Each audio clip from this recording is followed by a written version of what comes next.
Hey everyone, आज की video में हम सैंडल स्पाइक डिजीज़ पढ़ेंगे।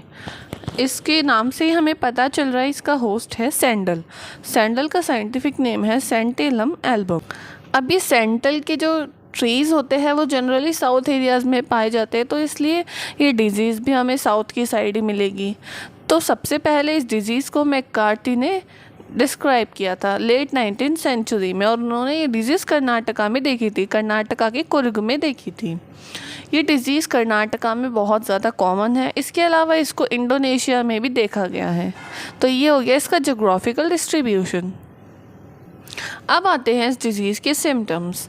तो ये बहुत ज़्यादा सीरियस येलो टाइप की डिज़ीज़ है, फॉरेस्ट में होने वाली एक डिज़ीज़ है। इसका कैरेक्टरिस्टिक सिम्टम ये है कि इसमें लीव्स के साइज़ का बहुत ज़्यादा रिडक्शन हो जाता है, यानी लीफ बहुत छोटी हो जाती है और साथ में उसके इंटरनोड्स भी बहुत छोटे हो जाते हैं और इसमें लीफ की स्टिफनिंग होने लग जाती है।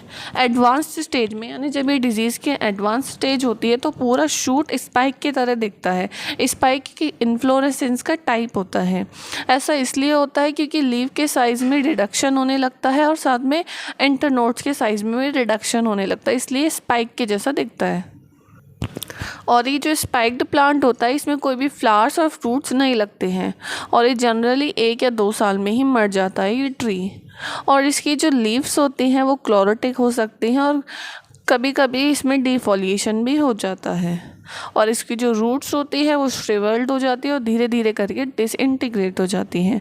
अब बात करते हैं इस डिज़ीज़ के पैथोजन की, यानी ये डिज़ीज़ कॉज कौन करता है। तो इसका पैथोजन है फाइटोप्लाज्मा, जिसको एमएलओ भी कहते हैं। इसका फाइलम हो गया माइकोप्लाज्मेटोटा, क्लास है मॉलिक्यूल्स, ऑर्डर है एकोले प्लाज्मेटेल्स, फैमिली है एकोले प्लाज्मेटेसी और जीनस है कैंडिडेटस।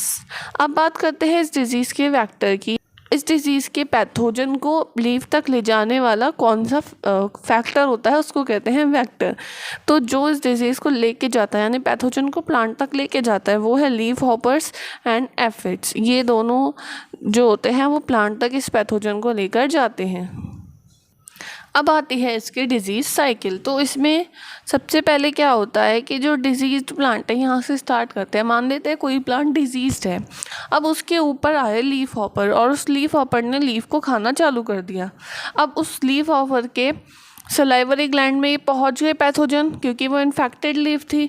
अब ये पैथोजन का लेटेंसी पीरियड होता है। लेटेंसी पीरियड मतलब उस टाइम पे पैथोजन कोई ग्रोथ नहीं करता, उस टाइम पता नहीं चलता कि पैथोजन बॉडी के अंदर आ गया है, कोई सिम्टम शो नहीं करता। उसके बाद होता है उसका मल्टीप्लिकेशन। जब मल्टीप्लिकेशन होगा तब हमें सिम्टम्स दिखेंगे, लेटेंसी पीरियड तक हमें कोई सिम्टम नहीं दिखेंगे। अब मल्टीप्लिकेशन के बाद हमें इन्फेक्शियस लीफों पर दिखने लगता है कि उसमें इन्फेक्शन हो गया है। फिर वो हेल्दी प्लांट पर जाता है और हेल्दी प्लांट पे जाके इस पैथोजन को छोड़ देता है। फिर पैथोजन उस प्लांट में मल्टीप्लिकेशन करता है और प्लांट में डिजीज़ कॉज कर देता है। इस तरीके से ये पूरी डिजीज़ की साइकिल चलती है। अब आती है इसके मैनेजमेंट, यानी इस डिजीज़ को हम कैसे मैनेज कर सकते हैं, कैसे रोक सकते हैं। तो सबसे पहला तरीका है कि फील्ड का सैनिटाइजेशन कर दिया जाए और जो इन्फेक्टेड प्लांट्स हैं उनको फील्ड में से हटा दिया जाए। ये तरीका हो गया। दूसरा तरीका ये है कि जो इंसेक्ट्स हैं, यानी जो इसके वेक्टर है, उसका प्रॉपर मैनेजमेंट किया जाए। नेक्स्ट है कि हीट थेरेपी किया जाए और केमिकल ट्रीटमेंट किया जाए। कैसे? ऑर्सेनिक का यूज़ करके, बेनलेट का यूज़ करके, टेट्रासाइक्लिन, इन सब का यूज़ करके हम ये केमिकल ट्रीटमेंट कर सकते हैं। इसके अलावा हमें टिश्यू कल्चर का यूज़ करना चाहिए। टिश्यू कल्चर का यूज़ करने से हम डिज़ीज़ फ्री सुपीरियर जीनोटाइप बना सकते हैं, यानी ऐसे प्लांट तैयार कर सकते हैं जिसमें डिज़ीज़ नहीं होती है। नेक्स्ट तरीका ये है कि जेनेटिक ट्रांसफॉर्मेशन किया जाए। तो ये सब कुछ तरीके हैं जिससे हम डिज़ीज़ को फैलने से रोक सकते हैं।